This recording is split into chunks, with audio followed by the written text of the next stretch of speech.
Assalamualaikum warahmatullahi wabarakatuh. Menyambung cerita Pak Arifin setelah kelahiran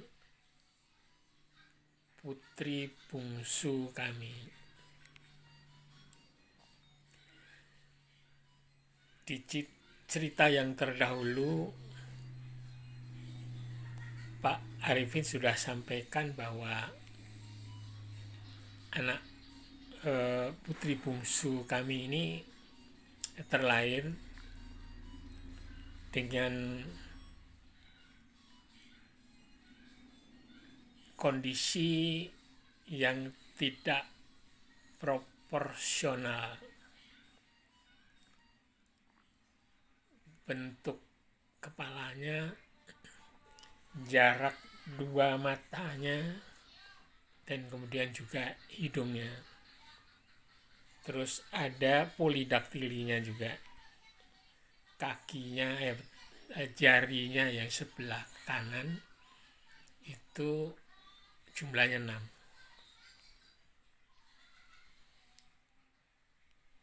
Iya, itu branches ya. Nah, bagi kami ya udah, itu memang karunia Allah, kami terima. Pasti dengan rasa tanggung jawab kami sebagai orang tua. Pada saat itu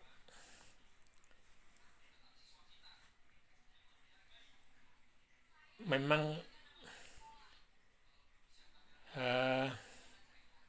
menjadi beban moral yang sangat berat kami rasakan.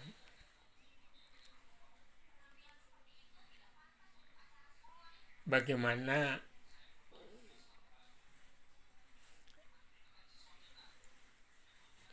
kehidupan lanjut dari putri bungsu yang saya cintai itu.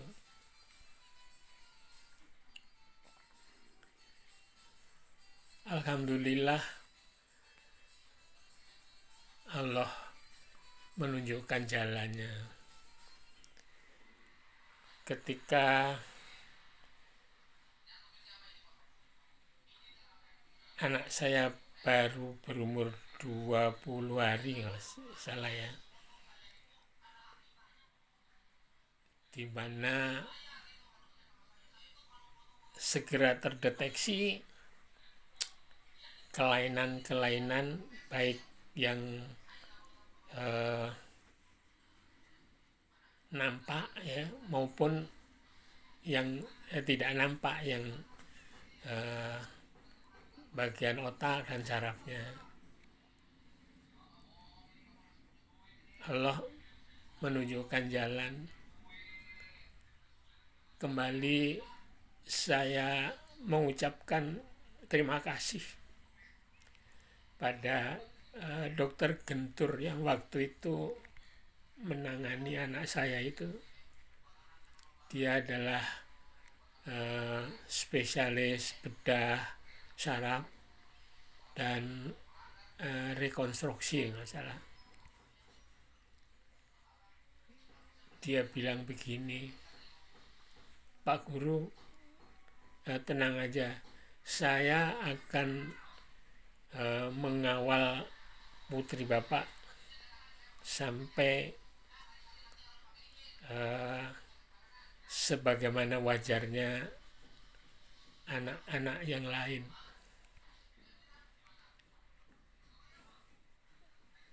Sesuai dengan anjuran beliau, ketika putri saya itu usia taman kanak-kanak,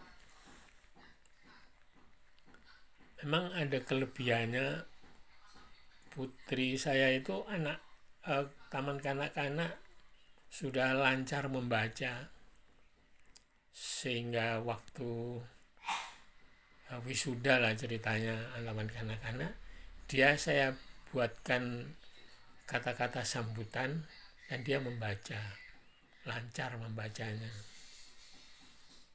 Nah, pada waktu itu dokter Gentur menyarankan ini udah kuat anaknya, bisa dilakukan rekonstruksi. Ya, saya dikasih tahu bagaimana nantinya. Oh, itu ternyata tuh tengkoraknya tuh dibuka, jarak dua matanya itu didekatkan, jadi ada tulang yang dibuang gitu. Ya, kemudian ya udah kira-kira seperti itu. Tapi nanti sehabis pasca operasi Bapak manggilnya Pak Guru jangan kaget ya, anaknya nanti mukanya bengkak semua kayak gitu. Nggak apa-apa, itu nanti akan surut kembali normal.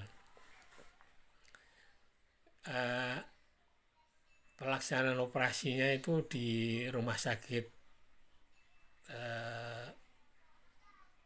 Angkatan Darat Gatot Subroto, karena beliau dengan timnya itu bertugas di sana. Nah, pasca operasi itu kira-kira sebulan lah dirawat di situ sampai kemudian boleh pulang. Ya, makin hari surut makin normal.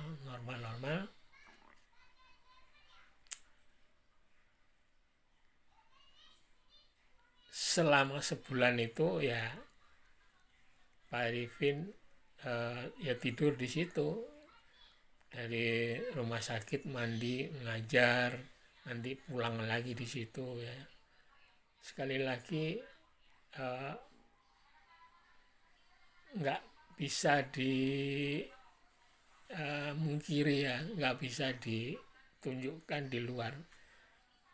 Anak putri bungsu saya ini sungguh menarik perhatian dan saya sayangi. Nggak bisa dimungkiri, itu mungkin lebih dari 2 anak saya yang lain. Karena apa? Semacam titipan ujian dari Allah. Karena di cerita Pak Arifin yang lalu kan Pak Arifin udah punya anak 2 perempuan, kemudian Pak Arifin pengen anak laki, dan itulah mungkin yang menyebabkan Pak Arifin punya rasa salah dan dosa.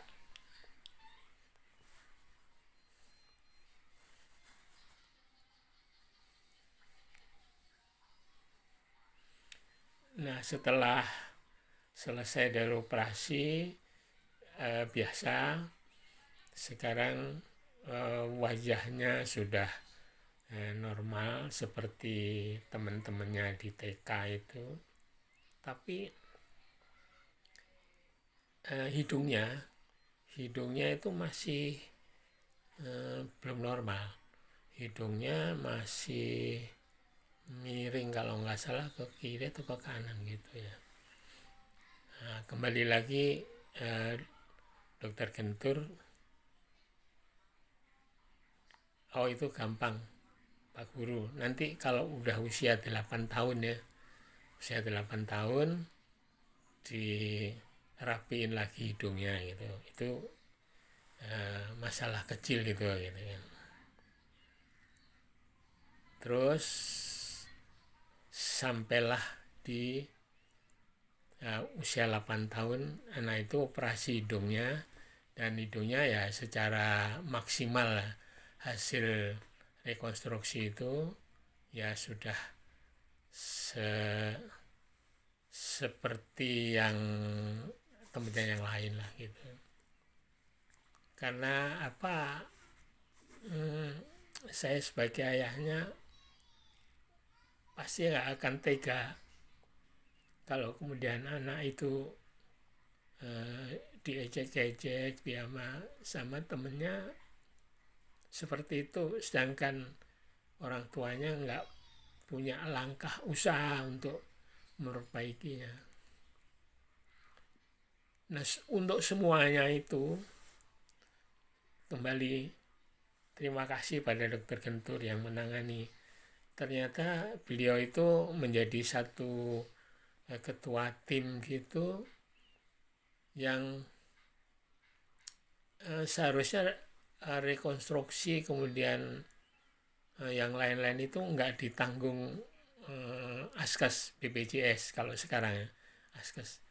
Tapi dia bisa ngatur caranya gimana supaya bisa di cover oleh Taspen sebagai rekonstruksi katanya gitu. Sehingga saya ingat keluar dari operasi itu Pak Arifin hanya mengeluarkan uang kalau nggak salah 28.000, yang lainnya semua dokter semua free semua. Semuanya itu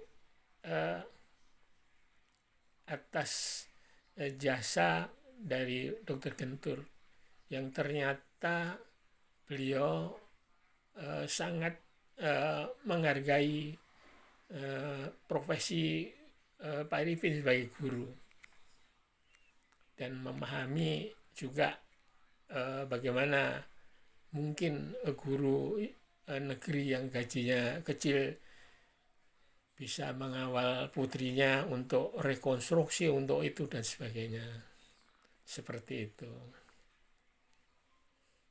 Nah, itulah sepenggal cerita